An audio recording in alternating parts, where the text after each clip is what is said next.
Ya, halo, assalamualaikum warahmatullahi wabarakatuh. Selamat siang.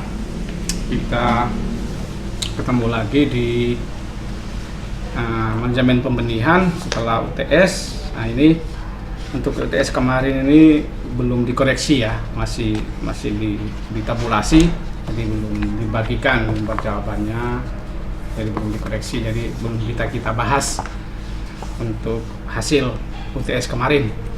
Nah, untuk lanjutan materi ini, pada kesempatan ini kita akan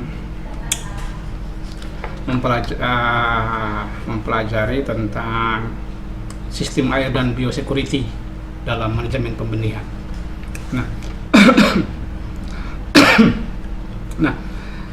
Dalam manajemen pembenihan ikan, khususnya pada tahap pemijahan dan juga pemeliharaan awal, itu sistem air dan biosecurity ini sebagai dua pilar utama untuk keberhasilan produksi benih. Nah, kita tahu bahwasanya pembenihan ikan itu kan sebagai fase yang paling sensitif, ya, fase yang paling sensitif dalam siklus aquaculture, karena tahap ini kan adalah tahap perkembangan awal daripada organisme air, apakah itu ikan maupun udang, yang memiliki sistem fisiologis tubuhnya itu belum sempurna, terutama pada larva setelah menetas.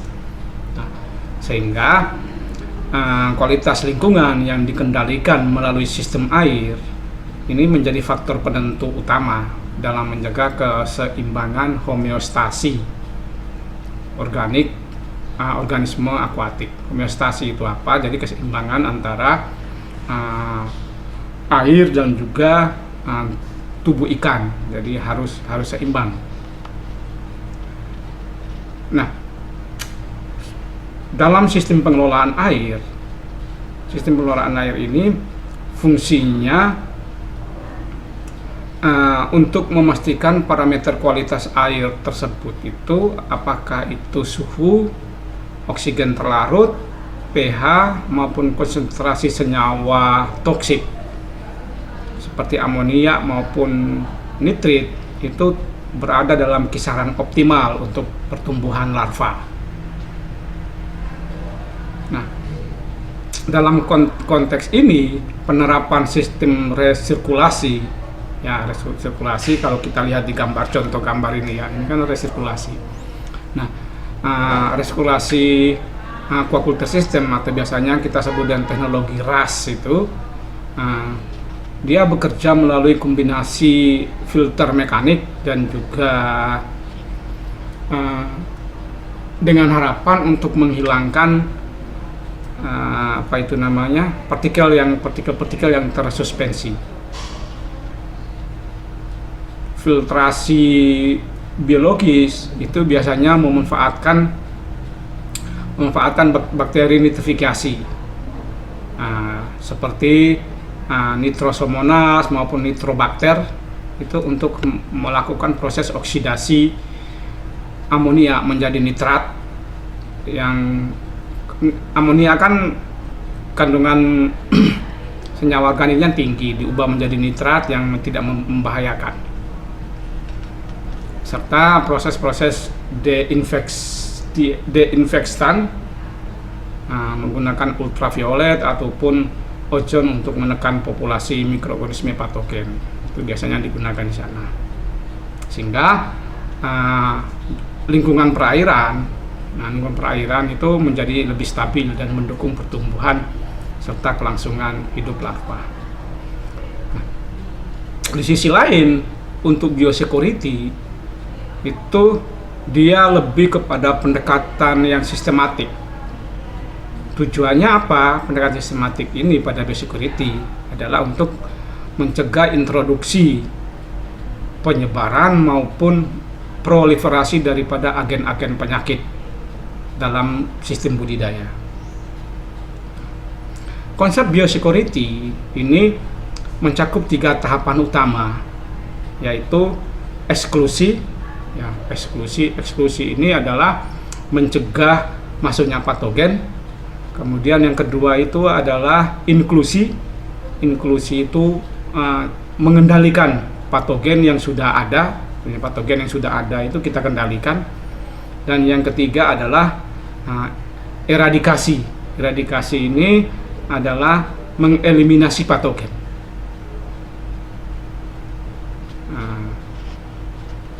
Jadi ini yang kita kita lakukan di dalam dalam budidaya. Nah, kalau pada gambar ini kan ada yang ini pakai sepatu, ini masuk dalam ruangan, masuk ke dalam areal budidaya pakai sepatu, boot, harus ada pagarnya segala macam. Itu mencegah, salah satu hal yang dilakukan untuk mencegah masuknya patogen. Ataupun kalau sudah ada patogen, ini kita kita kendalikan. Jadi itu yang dilakukan. Nah, kenapa? Karena patogen itu kan bisa masuk dari berbagai faktor, dengan vektor yang berbeda, termasuk kemudian pada air, pada induk, pada peralatan, dan juga pada manusia sebagai operatornya. Jadi kalau tanpa ada biosecurity yang ketat, nah ini meskipun kualitas airnya kita jaga, tapi biosecurity-nya tidak ada, maka ya tetap aja wabah penyakit itu akan tetap, penyakit patogen itu akan tetap menyerang. Nah, keterkaitan ini antara sistem air dan biosecurity ini akan memberikan dampak terhadap kesehatan larva dan juga induk. Nah, air dengan kualitas baik dan bebas dari kontaminan itu akan mengurangi stres pada ikan, yang secara fisiologis akan berhubungan langsung dengan peningkatan sistem imun. Nah, teman-teman kan sudah ngambil parasit dan penyakit ikan ya. Sistem imun pada ikan itu kan adalah non-spesifik imun. Nah, itu yang terjadi. Nah, kita lihat selanjutnya. Nah, pada selanjutnya secara umum sistem air dalam pembenihan ikan sebagai fondasi utama menciptakan lingkungan yang mendukung keberhasilan daripada proses pemijahan dan juga pengelolaan larva ini. Kita definisikan sistem air ini sebagai satu rangkaian metode yang kemudian di dalamnya mencakup beberapa hal. Yang pertama adalah mencakup pengelolaan, yang kedua adalah distribusi, dan yang ketiga adalah pemeliharaan kualitas air agar memenuhi kebutuhan biologis daripada organisme yang kita pelihara. Nah, di dalam konteks pembenihan ikan, air itu tidak hanya berfungsi sebagai media hidup, tetapi juga sebagai komponen aktif untuk mempengaruhi fisiologi. Seperti apa? Seperti respirasi, osmoregulasi, metabolisme tubuh, serta perkembangan embrio dan larva. Sehingga pengelolaan sistem air ini harus dilakukan secara terintegrasi dengan mempertimbangkan aspek fisika, kimia, dan juga biologi daripada air. Nah, fungsi utama daripada sistem air ini ada beberapa fungsi penting. Di antaranya adalah yang pertama itu dia menyediakan oksigen terlarut. Nah, karena oksigen terlarut ini adalah faktor krusial dalam mendukung respirasi daripada ikan. Kita tahu oksigen itu digunakan dalam proses metabolisme untuk menghasilkan energi yang dibutuhkan untuk pertumbuhan dan juga aktivitas biologis. Nah, bagaimana kalau oksigennya kurang, oksigen terlarutnya kurang? Kalau oksigen terlarut kurang, itu akan menyebabkan terjadinya apa? hipoksia. Hipoksia itu kekurangan oksigen. Nah, yang dapat berujung pada nanti ikannya stres sehingga terjadi kematian massal. Selain kemudian menyediakan oksigen terlarut, maka fungsi sistem air ini juga adalah mengontrol suhu air. Karena suhu ini kan juga peran penting diantaranya pada laju reaksi biokimia dalam tubuh ikan. Suhu yang optimal maka akan menjaga aktivitas enzimatik dalam tubuh itu akan tetap stabil. Nah, sementara kalau terjadi fluktuasi suhu itu masih bisa ditolerir kalau tidak melebihi daripada 10 derajat.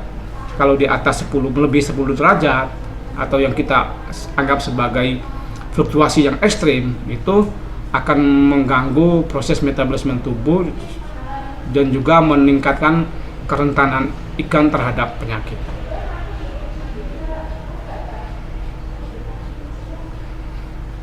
Nah, fungsi sistem air yang lain, yang ketiga adalah kemampuan air itu dalam menghilangkan limbah metabolik. Limbah metabolik ini amonia dan juga nitrit, ya, yang merupakan produk sampingan daripada ekskresi ikan dan juga dekomposisi bahan bakar, ya. Jadi kotoran ikan, terus bahan organik yang sisa-sisa pakan yang tidak dimakan dan sebagainya itu kan, dia numpuk di dasar itu kan, dia akan menjadi amonia dan nitrit. Nah, senyawa ini kan sifatnya toksik. Bahkan meskipun itu dalam konsentrasi rendah itu tetap sifatnya tetap toksik. Sehingga harus dikendalikan. Dikendalikan dengan cara apa? Dikendalikan melalui kemudian proses filtrasi biologis dengan melibatkan bakteri-bakteri nitrifikasi.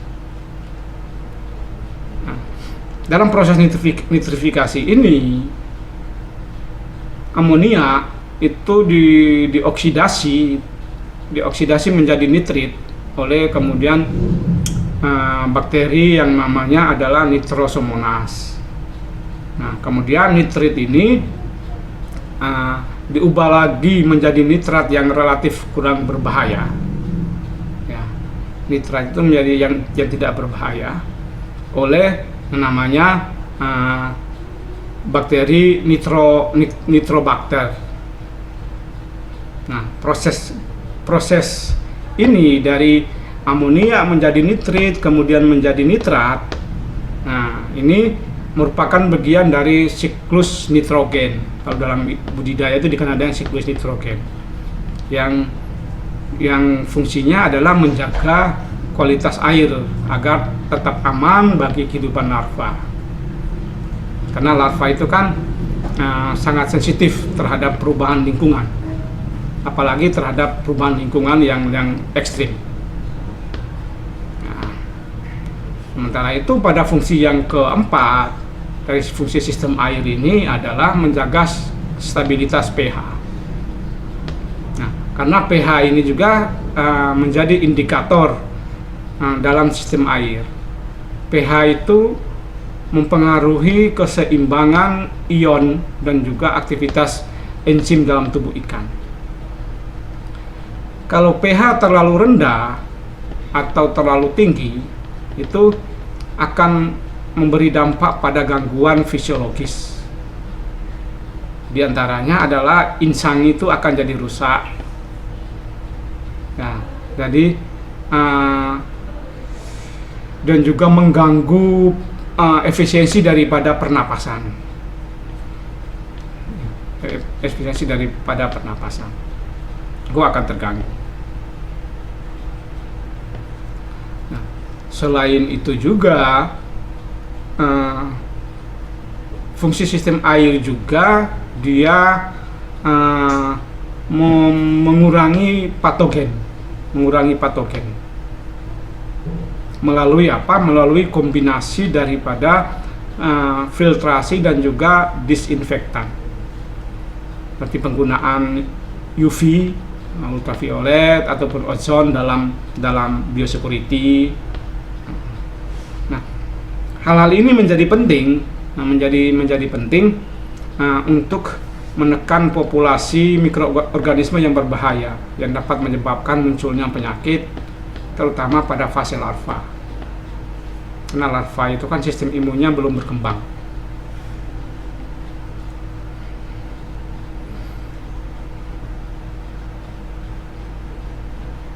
Nah, ini yang kedua, ini kan model sistem RAS. Jadi ada baktardon, ada filter mekanik yang kita gunakan, ada filter biologis. Nah, kemudian ada ultraviolet disinfektan ataupun ozon.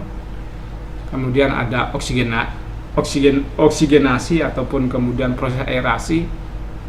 Nah, baru masuk ke unit kolam pemeliharaan.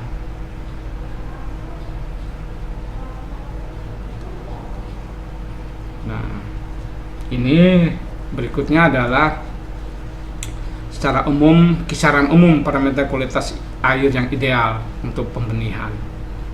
Ya, suhu di antara 26 sampai 30 derajat Celcius, oksigen terlarut itu lebih besar dari 5 mg per liter, pH antara 6,5 sampai 8,5, amonia lebih kecil daripada 0,02 mg per liter, nitrit lebih kecil daripada 0,1 mg per liter. Nah, alkalinitasnya antara 50 sampai 150 mg per liter. Nah, ini yang dapat dilihat secara bersama. Nah, kemudian kita melihat lebih jauh lagi kepada jenis sistem air di dalam pembenihan. Nah, jenis sistem air ini menjadi sebuah pendekatan manajemen lingkungan yang berbasis tingkat aliran dan juga pengelolaan air. Nah, dengan tingkat aliran dan pengelolaan air, maka implikasinya langsung terhadap kualitas daripada media hidup, kesehatan organisme, serta efisiensi daripada produksi. Nah, secara umum itu ada 3 sistem. Ada sistem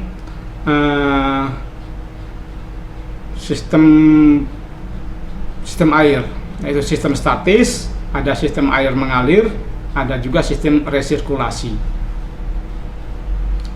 Resirkulasi.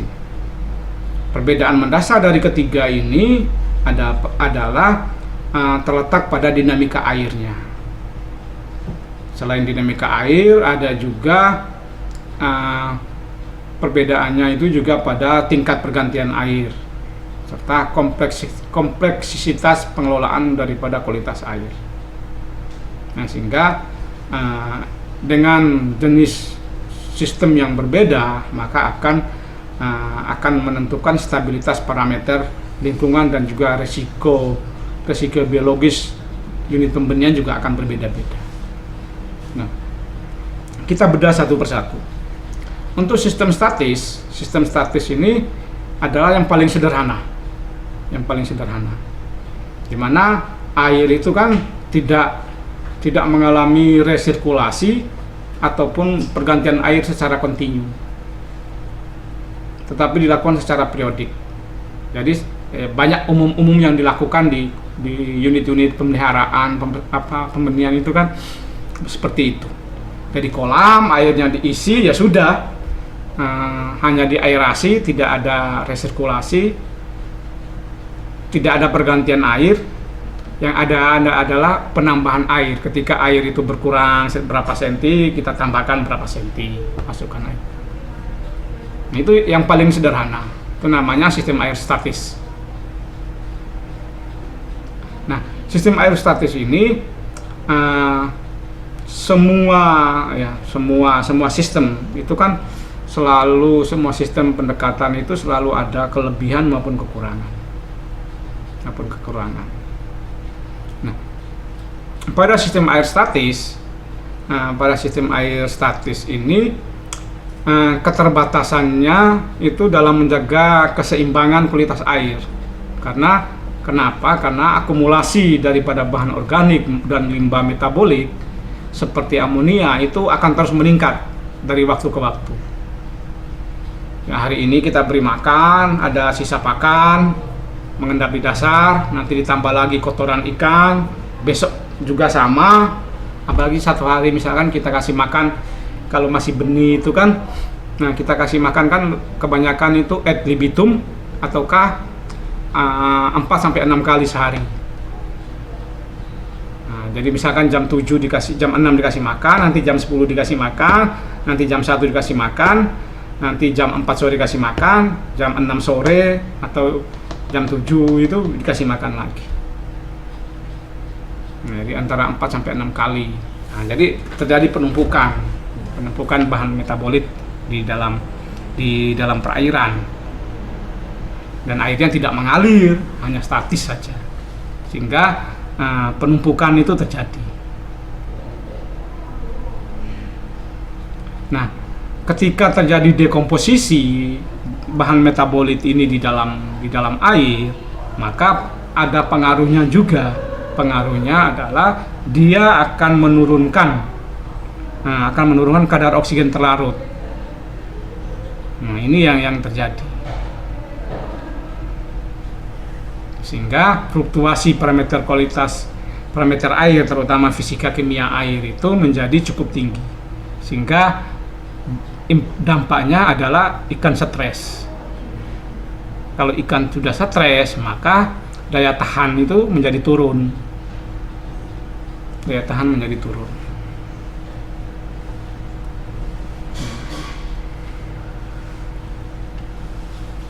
Tetapi sampai sekarang masih tetap dipertahankan karena yaitu secara pembiayaan dia biaya rendah. Ini yang terjadi. Mudah dikelola, tetapi risikonya tetap ada. Risikonya adalah penumpukan limbah. Itu yang terjadi pada sistem air statis. Sementara pada sistem air mengalir, ini menawarkan pendekatan yang kemudian yang lebih dinamis dengan adanya suplai air baru secara kontinu dan pembuangan air. Nah, jadi ini dapat kita tarik dalam sebuah penegasan bahwanya sistem air mengalir ini diadopsi daripada kondisi alami daripada perairan, di mana terjadi pembaruan air itu secara terus menerus, sehingga limbah sisa pakan, limbah kotoran itu tidak sempat terakumulasi di dasar dalam jumlah yang berbahaya, sehingga hasilnya adalah kualitas airnya itu relatif lebih stabil. Terutama pada konsentrasi daripada oksigen terlarut, dari oksigen terlarut yang tinggi, dan juga senyawa-senyawa toksik itu rendah. Tetapi keunggulan ini juga memiliki trade-off seperti kebutuhan sumber air yang besar.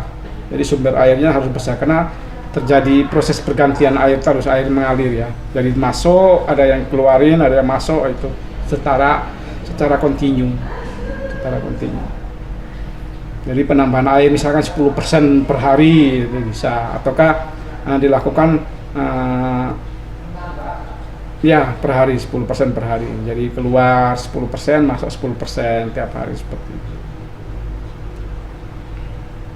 maka sehingga kebutuhan sumber airnya harus besar.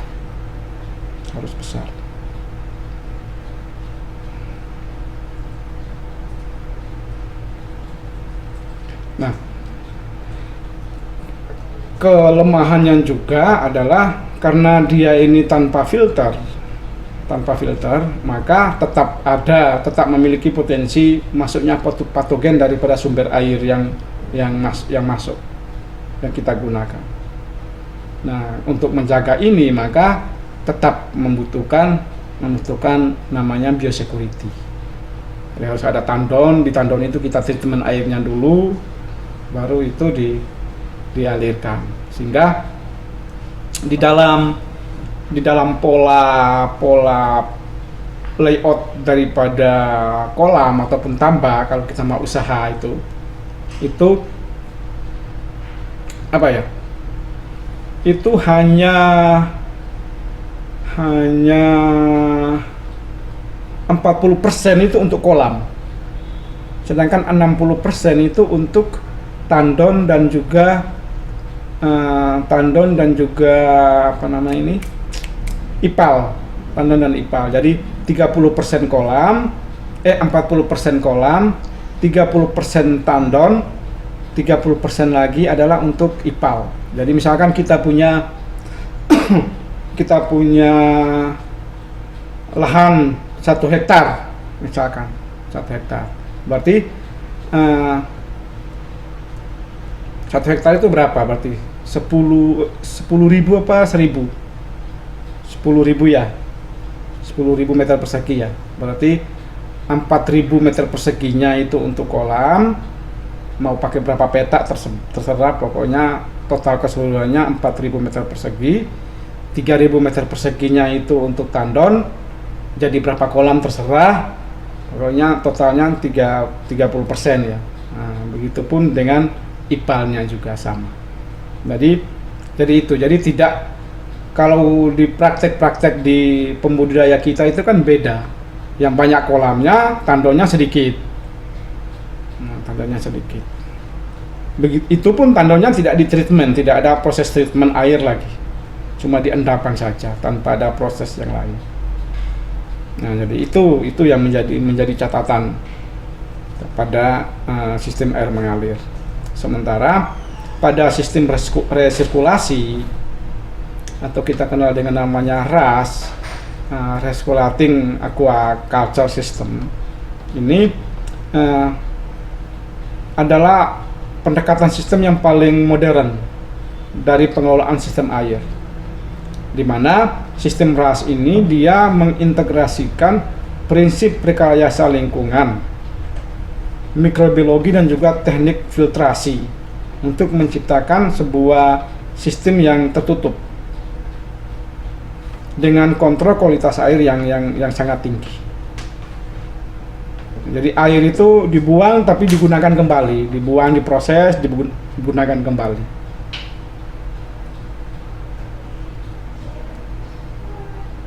Ya, jadi di gambar ini kan teman-teman tahu. Jadi ini air pembuangan ini dimasuk dalam filter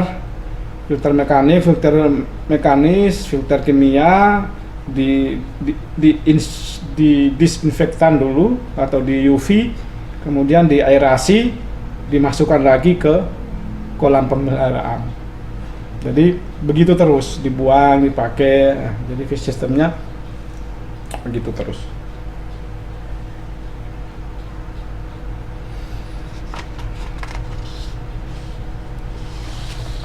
Nah, keunggulannya nanti bisa dibaca sendiri. Jadi bisa dalam satu siklus itu kita tanpa mengganti air. Nambah boleh sedikit. Itu yang terjadi. Secara umum untuk parameter kualitas air, ini contoh beberapa hal. Nah, untuk parameter kualitas air tadi sudah sempat disinggung di awal, suhu itu kisaran antara 26 sampai 30 derajat Celcius. Nah, Kalau tidak sesuai bagaimana? Lebih kecil lah, kalau di bawah 25 ataukah di atas 30 bagaimana? Nah, ini pengaruhnya, dampaknya. Kalau suhunya tidak optimal di bawah atau lebih tinggi, maka dia mengganggu metabolisme ikan, larva tumbuhnya lambat, larva bisa stres mengakibatkan kematian. DO juga seperti itu. Bagaimana kalau dia kurang dari 5 berarti respirasinya tidak optimal, stres dan nafsu makan berkurang, kematian massal risikonya tinggi di sana. pH pun sama. Jadi kalau di bawah 6,5 dan juga di atas 8,5, maka insan itu rusak, enzim dan imun ikut terganggu, keberhasilan pemijahan pun akan terganggu juga, bahkan mengalami kegagalan. Begitupun nanti pada amonia, nitrit, dan juga alkalinitas.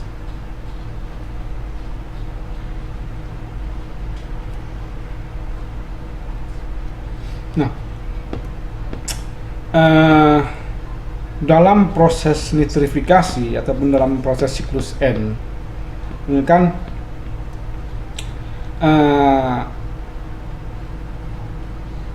siklus nitrogen ini berperan dalam detoksifikasi air. Nah, kalau kita lihat dari secara mikrobiologis, proses siklus nitrifikasi ini dia melibatkan dua kelompok bakteri autotrofik, yaitu Nitrosomonas dan juga Nitrobacter, Nitrosomonas maupun Nitrobacter, yang mengubah nitrit itu menjadi kemudian nitrat yang kandungannya secara pengaruhnya tidak begitu beracun. Nah, jadi proses nitrifikasi ini tidak hanya semata mengurangi konsentrasi senyawa toksik, tetapi juga menciptakan kondisi lingkungan yang kemudian yang lebih stabil dan aman bagi ikan. Nah, keberhasilan daripada nitrifikasi ini itu sangat bergantung pada kondisi lingkungan. Nah, kondisi lingkungan yang bagaimana? Kondisi lingkungan yang kemudian pakan tersedia, pH sesuai, suhu optimal. Nah, sehingga keberhasilan nitrifikasi ini menjadi indikator penting di dalam efektivitas daripada sistem filtrasi biologis, khususnya dalam kolam atau tambak yang pakai sistem intensif. Ini penting.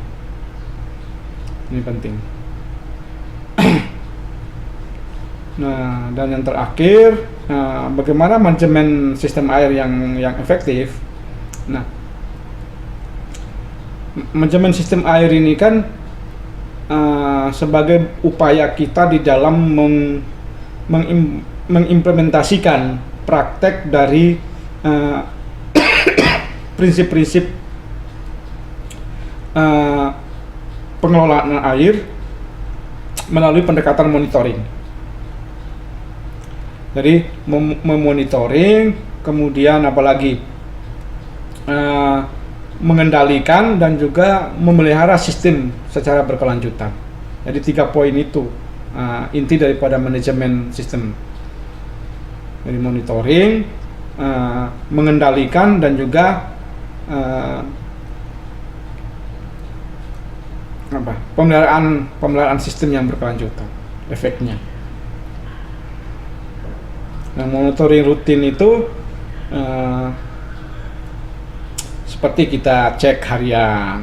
Jadi kalau tambak-tambak modern sekarang, kalau kolam itu belum terlalu kan.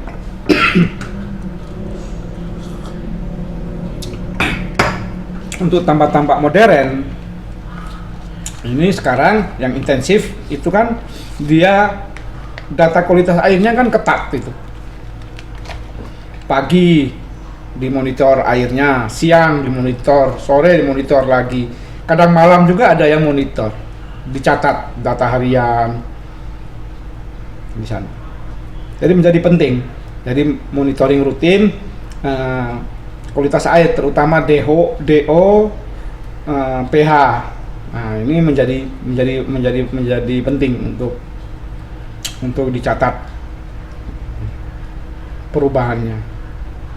Selain itu ada pergantian air, ya, pergantian air baik kemudian pada sistem statis maupun sistem penambahan kita tambah. Ini fungsinya adalah mengurangi limbah,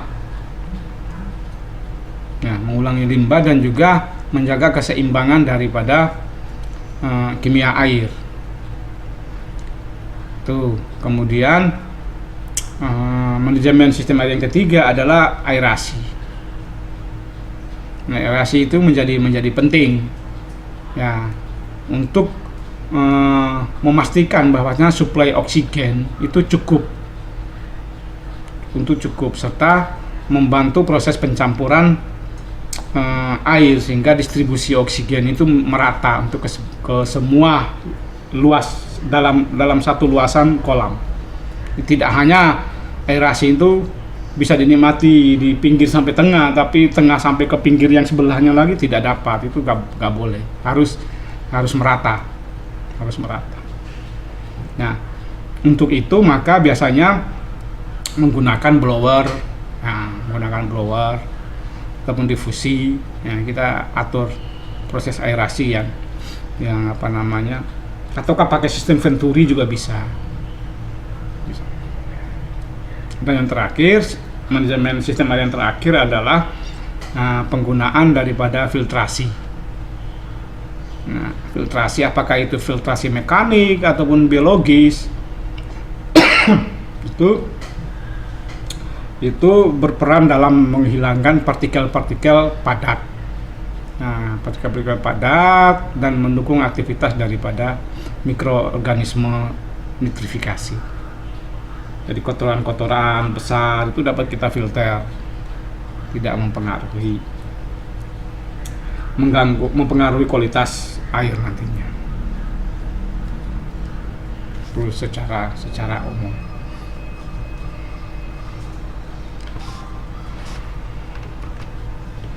Nah, lebih lanjut pada biosecurity. Nah, biosecurity di dalam pembenihan ini kan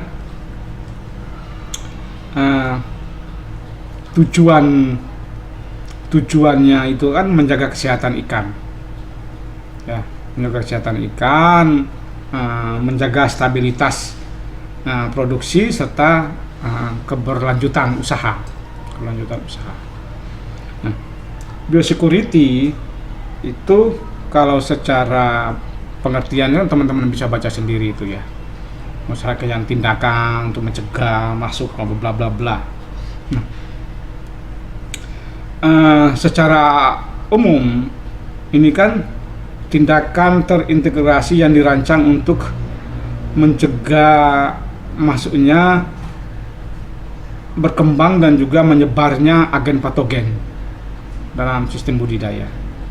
Nah, ini fondasi dasarnya adalah pada prinsip menyerap prinsip daripada epidemiologi penyakit,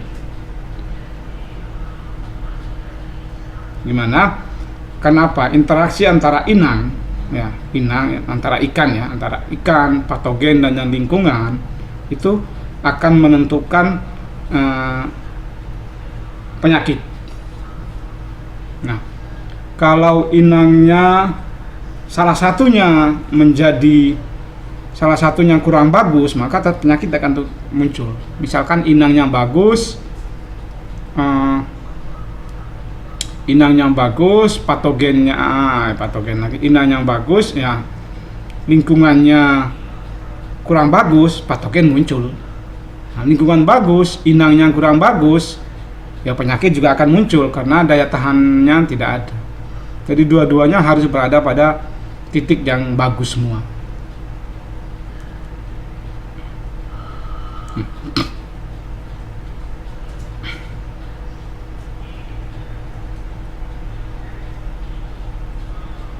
Tujuan daripada biosecurity ini mencerminkan ada 4 itu ya: mencegah wabah penyakit, mengurangi penggunaan antibiotik, menjamin kualitas benih, meningkatkan keberlanjutan usaha. Nah, keempat-empatnya ini adalah mencerminkan pendekatan preventif, pendekatan pencegahan dalam manajemen kesehatan ikan. Karena mencegah itu kan menjadi prioritas utama. Yang paling utama kita lakukan mencegah. Kalau sudah ada, berarti kita kendalikan. Nah, setelah bisa dikendalikan, baru dikurangi. Tahapannya seperti itu.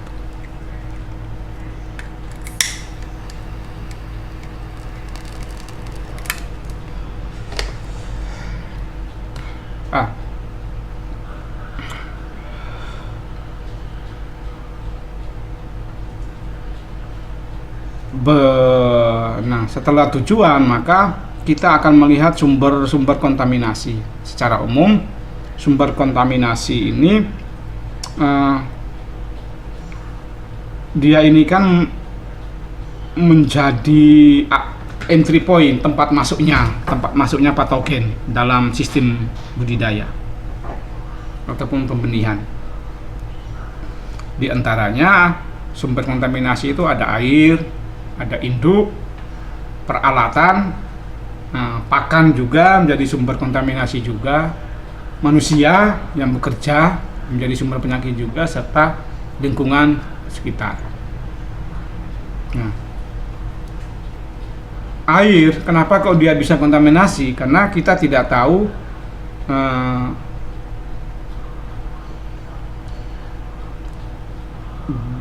dari kontaminasi sumber, ya. Apakah dalam air itu ada virusnya, ada bakterinya, atau ada parasitnya, atau tidak di air itu? Kalau kita langsung, makanya pentingnya tandon dan treatment itu di sana. Kemudian induk. Nah, induk itu kan, kenapa kok menjadi penting? Syarat sebuah induk itu kan bebas dari penyakit atau patogen, itu di sana. Karena induk atau betina itu kan bisa membawa patogen laten yang sudah ada di dalam. Tinggal seperti kita manusia ini. Kita ini kan sebenarnya sakit, panas, flu, batuk itu kan dalam tubuh kita itu sudah ada. Tinggal ketika tubuh kita lemah, didukung oleh lingkungan yang kurang bagus, ya akan muncul flu, batuk. Itu di sana. Peralatan juga. Nah, peralatan itu seperti sero misalkan. Nah, sero itu kan juga dapat membawa patogen. Ketika kita nyero ikan di satu kolam, tidak kita bersihkan, kita pakai lagi kolam yang lain. Nah, kita tidak tahu di ikan kolam yang sebelah ini ada penyakit atau tidak, ada patogen atau tidak yang bisa kita bawa ke kolam berikutnya. Nah, gitu. Bagaimana dengan pakan? Kok bisa masuk dalam sumber kontaminasi? Karena pakan itu kan dibikin dari beberapa macam bahan penyusun pakan. Di sana ada protein, di sana juga ada karbohidrat, di sana juga ada mineral, vitamin, lemak. Kita tidak tahu bahan baku penyusun pakan yang mana yang kemudian mengandung patogen ataupun membawa patogen. Kita tidak tahu juga. Terus kok manusia juga? Nah, kita manusia ini kan kemana-mana.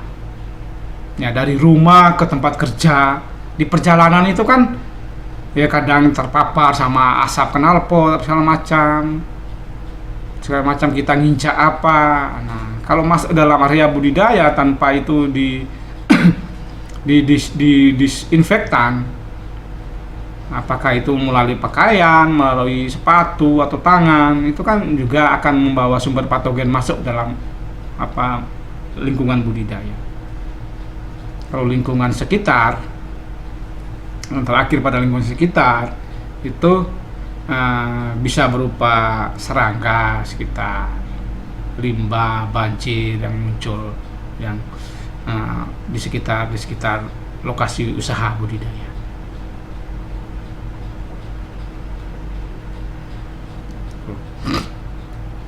Itu kita lihat dari sumber kontaminasi. Nah, tapi menjadi penting adalah kita harus memperhatikan prinsip penting daripada biosecurity. Biosecurity ini kan prinsipnya tadi kan sudah saya sampaikan. Mencegah yang pertama, yang paling utama sekali itu mencegah. Yang kedua, mengkontrol kalau sudah ada patogen itu dalam area budidaya, itu kita kontrol, kita kendalikan. Setelah bisa dikendalikan, baru kita mulai mengurangi eliminasi sedikit-sedikit. Jadi itu 3 prinsip utama. Jadi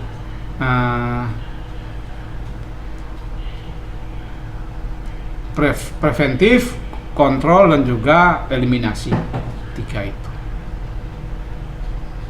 dengan beberapa varian. Kalau dengan beberapa varian atau turunan. Kalau pada preventif itu kemudian ada proses filtrasi, desinfeksi daripada air, ada juga karantina induk ataupun karantina benih yang baru datang. Jadi biasanya kalau kita beli, kalau yang itu ya, yang industri ya, untuk industri, kalau kita beli induk itu kan ada surat catatan dari induk. Induk ini didapat dari mana, dari farm mana, proses pemeliharaan induknya seperti apa. Nanti di karantina dicek lagi dia ini bawa penyakit atau tidak. Kalau bawa penyakit di treatment dulu. Kalau tidak bisa treatment, biasanya induk itu dimusnahkan. Begitupun bibit benih juga begitu, di karantina atau benih. Sedangkan di bisnis skala rakyat itu kan tidak seperti itu. Kayak asal beli segala macam. Nah, kalau kita beli bibit atau benih, biasanya kan dikasih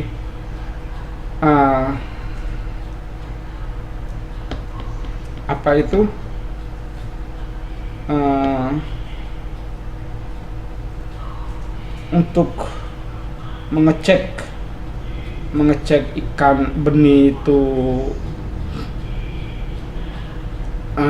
bagus atau tidak. Itu biasanya kan ada yang dikasih alkohol, ikannya tuh masih aktif bergerak ataukah ikan itu sudah gelimpangan.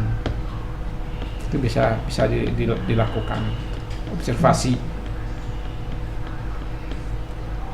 kontrol, kita monitoring kesehatan ikan. Nah, dicek rutin, dikontrol rutin, kemudian diperhatikan. Jadi biasanya teknisi tambak atau kolam yang dalam skala industri itu kan biasa ada teknisinya itu. Teknisinya itu mencatat kejadian-kejadian untuk memonitoring kesehatan ikan, perilakunya gimana, nafsu makannya masih bagus atau enggak. Terus kita sampling, misalkan 2 minggu sekali disampling, dicek ada muncul penyakit atau tidak. Selain itu ada kita melakukan proses sanitasi secara rutin. Ya, kita membersihkan, disinfektan kolam, peralatan yang digunakan itu ya dibersihkan, disterilkan. Nah, eliminasi kita bisa mengisolasi ikan yang sakit. Kalau ada satu yang sakit, cepat diisolasi, diambil, diisolasi, dipisahkan di wadah yang lain, jangan tetap jadi satu, karena tetap akan nular, karena hidupnya di air. Ya satu sakit, yang lainnya sakit semua, jadi langsung segera tindak lanjuti, diatasi. Kita isolir, kita sisihkan. Setelah disisihkan, diobati. Kalau tidak bisa diobati, dimusnahkan. Itu yang penting secara prinsip itu. Cegah, kontrol, dan eliminasi.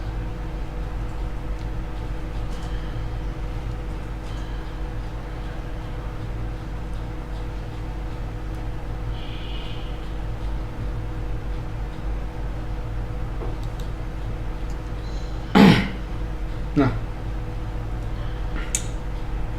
karena biosecurity ini menjadi satu sistem pengendalian yang terpadu dengan tujuan mencegah masuk, berkembang, dan juga penyebaran patogen dalam lingkungan budidaya, maka biosecurity ini menggunakan pendekatan preventif dengan manajemen risiko.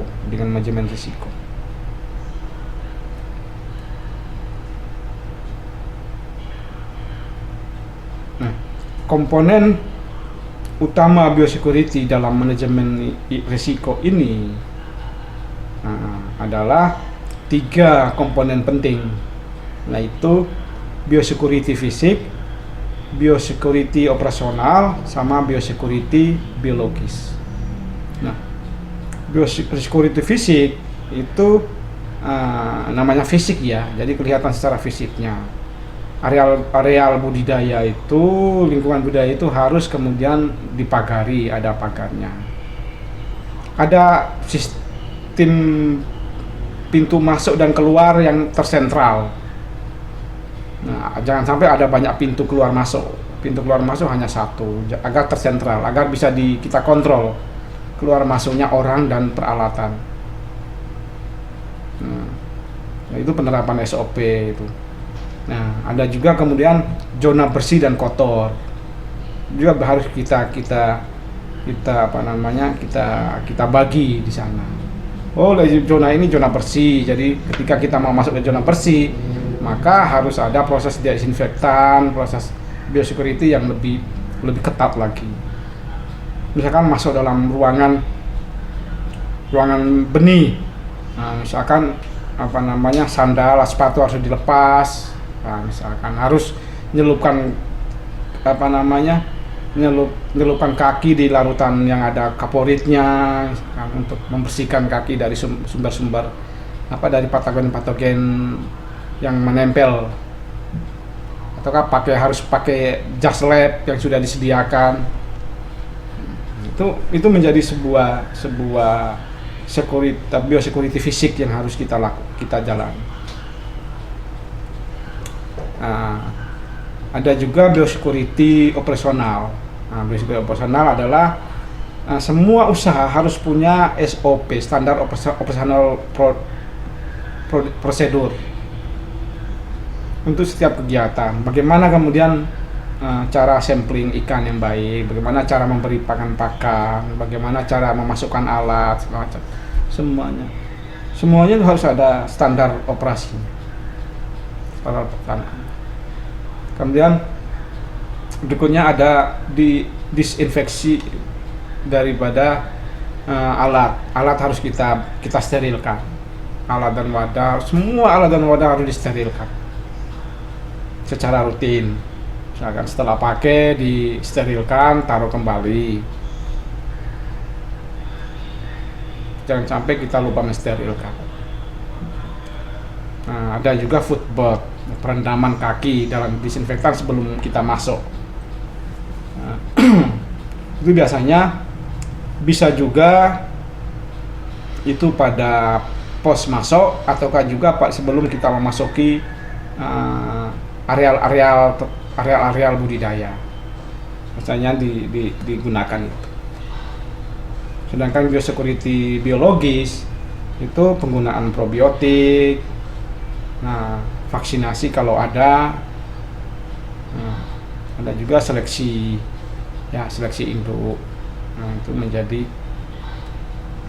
menjadi uh, hal yang harus dilakukan. Itu 3 poin utama dari komponen biosecurity, yaitu biosecurity fisik, biosecurity operasional, serta biosecurity biologis. Sedangkan pada protokol biosecurity, secara protokol itu ada 4, mulai dari karantina, ada juga disinfeksi, ada sanitasi, serta pengelolaan limbah. Nah, di karantina, jadi kita pisahkan dulu, kita pisahkan induk atau benih yang baru datang, kita pisahkan dulu untuk mengobservasi ada penyakit atau tidak. Kalau ada gejala yang kurang bagus, nah kita akan melakukan tindakan lanjutan,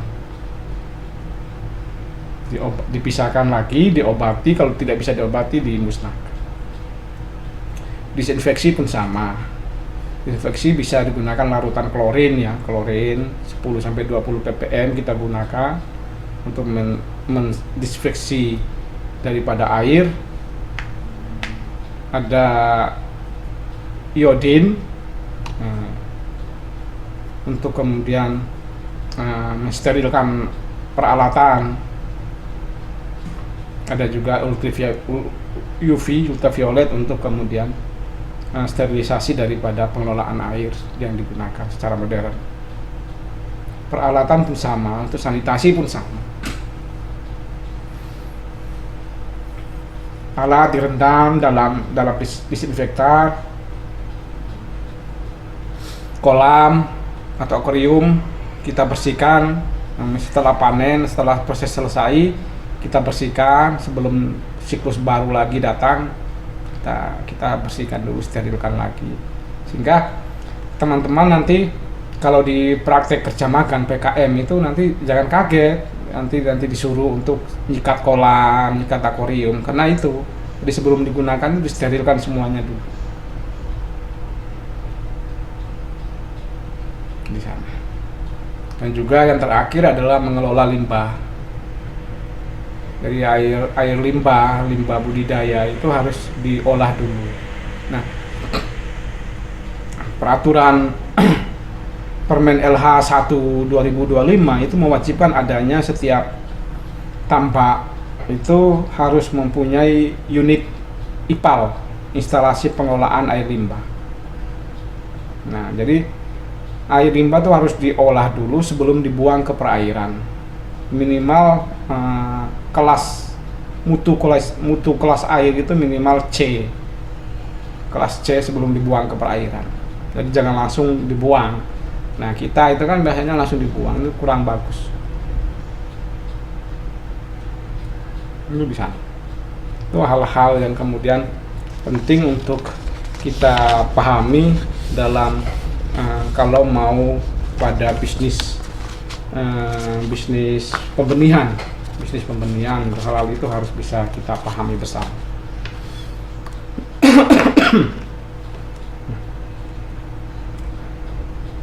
Kalau ini tidak kita jalankan, maka otomatis akan memunculkan penyakit pada lingkungan budidaya kita. Nah, penyakit umum yang ada pada budidaya itu ada 4 jenis. Ya, ada bakteri, ada virus, ada parasit, dan juga ada jamur. Nah, jadi bakteri misalkan dia ada Aeromonas, ada columnaris. Kalau virus ada KHV ya, koi herpes virus. Nah, kalau udang itu kan ada apa namanya? Ada white spot, ya, white spot. Parasit itu kemudian ada Trichodina, itu penyakit yang sering muncul. Kalau jamur itu Di antaranya ada Saprolegnia sp. Jadi intinya itu adalah pada kualitas air. Nah, kalau bakteri, virus, parasit itu lebih pada kualitas air. Jadi kualitas airnya jelek, ada luka, nah itu masuk sudah.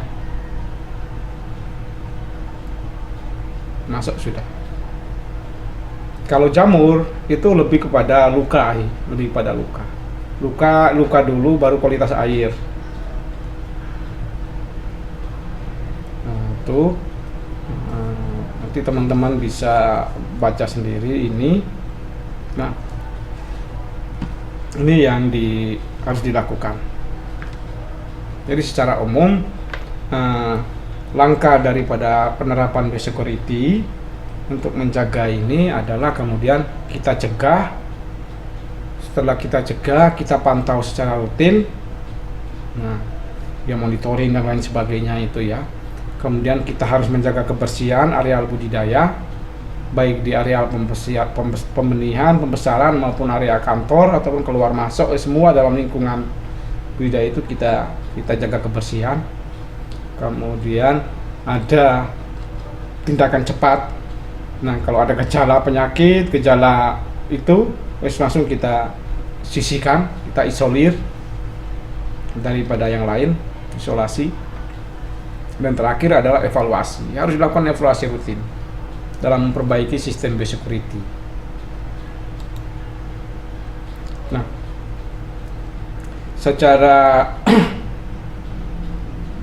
umum, jadi sistem air dan biosecurity itu harus kawin, harus tune in, harus bergandengan tangan. Nah, harus bergandengan tangan. Jadi ini adalah pendekatan yang keseluruhan, yang holistik, menjadi satu kesatuan dalam mengelola lingkungan budidaya. Nah, dia tidak berdiri sendiri, dia tidak bisa berdiri sendiri, melainkan saling bergantung satu sama lain. Nah, air dikatakan buruk itu jika kemudian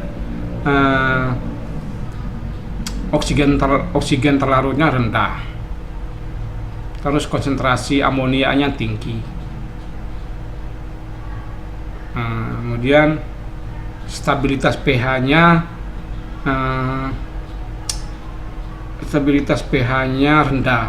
Nah, ini hal-hal ini kemudian nanti akan menciptakan kondisi lingkungan yang kemudian mendukung munculnya mikroorganisme patogen. Nah, hal ini bisa diatasi jika kita menerapkan biosecurity.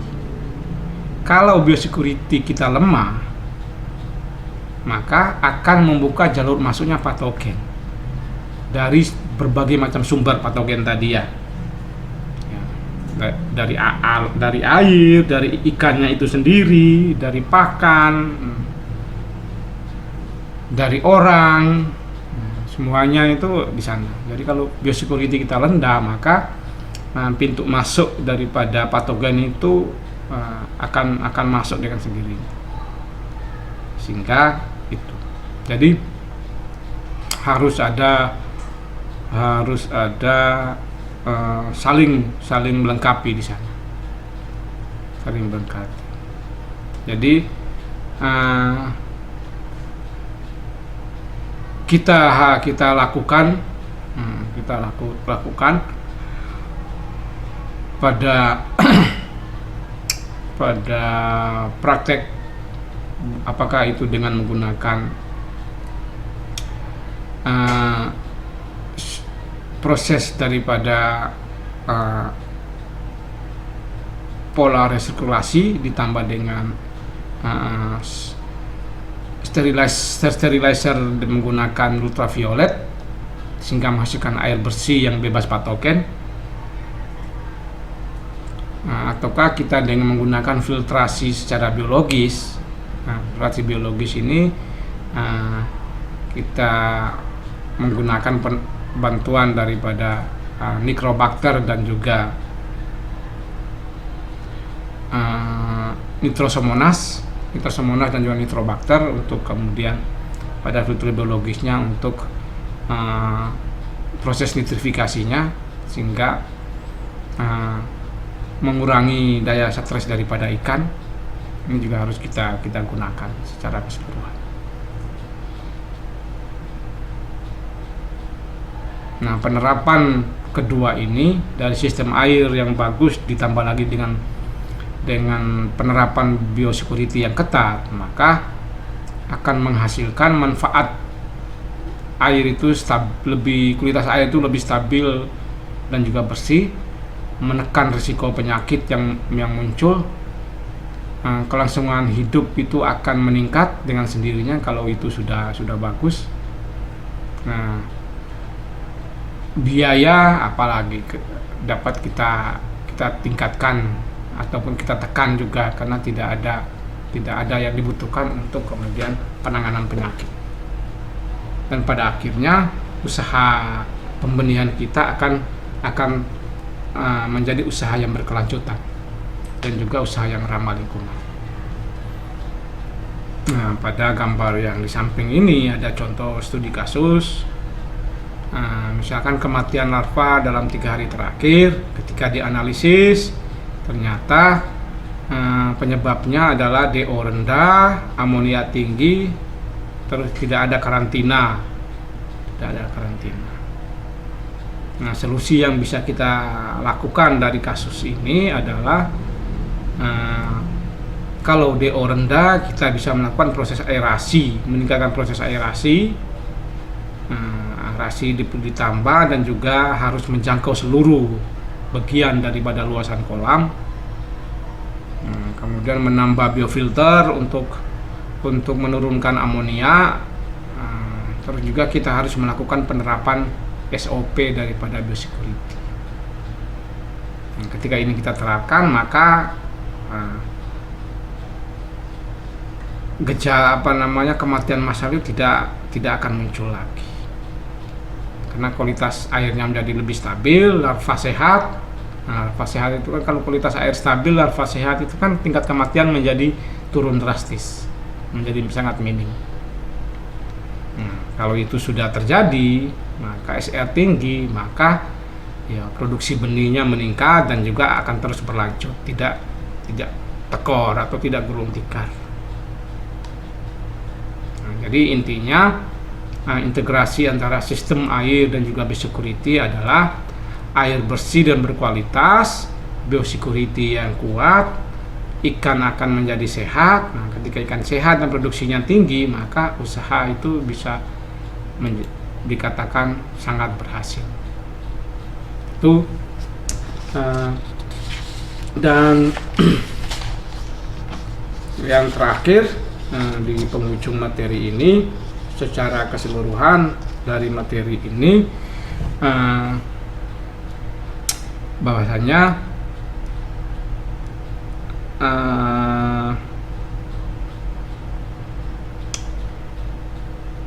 keberhasilan pembenihan ikan itu kan merupakan hasil integrasi yang sangat sinergis antara manajemen sistem air yang optimal dan juga penerapan biosecurity yang ketat. Nah, dalam sistem pembenihan seperti tadi, air itu bukan sekedar media hidup ikan atau udang, tetapi juga sebagai faktor determinan dalam mempengaruhi seluruh proses fisiologi. Di antaranya adalah respirasi, osmoregulasi, metabolisme, dan juga respon imun. Jadi, manajemen sistem air itu harus benar-benar optimal. Nah, kita dapat lihat dari mana? Kita bisa dapat lihat yang kemudian dari mengendalikan parameter air seperti kemudian oksigen terlarut, pH, suhu, itu harus kita kendalikan, dan juga kandungan senyawa metabolik, senyawa yang beracun. itu harus kita kendalikan. Agar supaya terjadinya stabilitas lingkungan untuk mendukung kehidupan daripada ikan. Karena ketika dia stabil, ikan itu tidak stres, minim stres, sehat-sehat selalu, bahagia, maka pertumbuhannya akan meningkat pesat, dan juga kelulus hidupannya juga tinggi. Nah, pada sisi yang lain, penerapan biosecurity yang ketat juga sebagai strategi preventif dengan tujuan meminimalkan risiko masuk dan penyebaran patogen dalam sistem pembenihan. Jadi sistem kerja biosecurity ini adalah dia memotong rantai epidemiologi penyakit. Melalui apa? Melalui pengendalian daripada sumber-sumber infeksi penyakit. Bukan hanya sumber infeksi penyakit saja, tapi jalur transmisinya, jalur penyebarannya juga kita potong. Di sana. Nah, jadi tanpa integrasi keduanya ini, maka risiko kegagalan produksi itu akan tinggi. Risikonya tinggi untuk gagal produksi.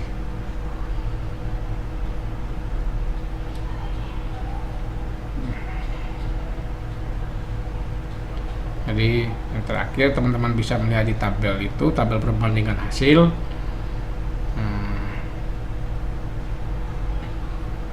Kualitas air sesuai standar. Kalau di luar itu seperti apa? Dia akan fluktuatif dan sering buruk, menyebabkan nanti ikannya kurang nyaman. Ya seperti kita lah, kita itu kan misalkan di rumah atau di kamar kita tidur, kamarnya berantakan, nggak tertata rapi, sirkulasi air udaranya tidak bagus, kita kan malas tidur di kamar, lama-lama di kamar, pinginnya main di luar terus, nggak pusing. Begitupun ikan, sama, semua makhluk hidup itu seperti itu. Jadi tempat di mana dia tumbuh dan berkembang, diusahakan senyaman mungkin untuk.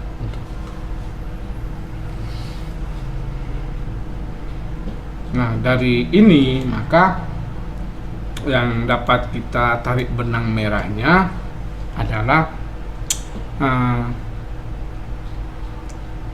pembenihan ikan harus dilakukan melalui pendekatan yang kemudian bersifat holistik dan berbasis sistem, di mana manajemen kualitas air dan juga biosecurity ini diterapkan secara bersamaan dan juga diterapkan secara konsisten. Jangan awal-awal tok bagus, habis itu mulai malas. Jangan seperti itu. Tapi diterapkan secara bersamaan juga secara konsisten.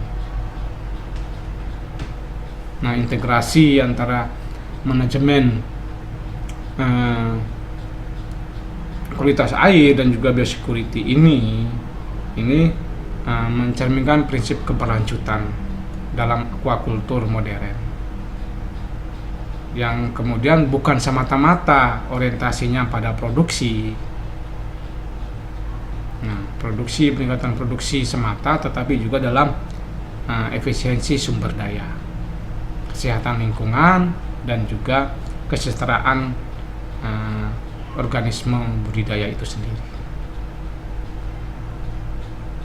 Itu teman-teman yang bisa kita bahas kali ini. Sekali lagi saya